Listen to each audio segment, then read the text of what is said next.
E se a cidade não tivesse chego aqui, se a gente ainda tivesse a floresta, nós teríamos aqui várias espécies, principalmente espécies frutíferas, com os nomes tupi-guarani, como a uvaia, o cambuci, grumichama, a pitanga. São frutas da nossa flora e que, por conta de um processo de colonização mesmo, né, elas eram tidas como frutas menos importantes e foram sendo substituídas, né, por um paladar também mais eurocêntrico. Eu descobri o projeto do Adote uma Árvore lá do Sesc de Interlagos e aí comecei a frequentar lá. Essa aqui tá linda, né? Essa daqui tá bem bonita mesmo. Tá ótima já para ir pro plantio. Obrigada. Obrigada. Já adotei quase 200 árvores, né, do Adote uma Árvore. Quando eu cuido, o sentimento que dá é de que ela vai crescer, que ela vai dar frutos, que vai dar sombra.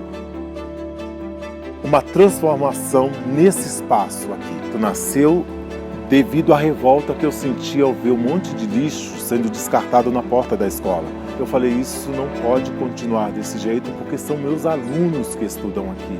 O Valmir apresentou esse projeto incrível para nós, passando de sala em sala, falando. Ele pediu o nome de pessoas que estariam dispostas a vir para a escola e ajudar na plantação. Eu acho que ter um momento que a gente possa sair da sala um pouco para ter mais contato com a natureza, acho que é bom, sabe?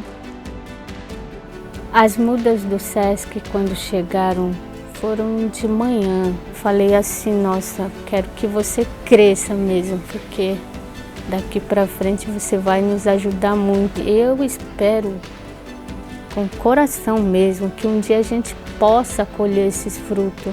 Poder consumir pelo menos um fruto de cada uma dessas mudas já é uma grande vitória para mim.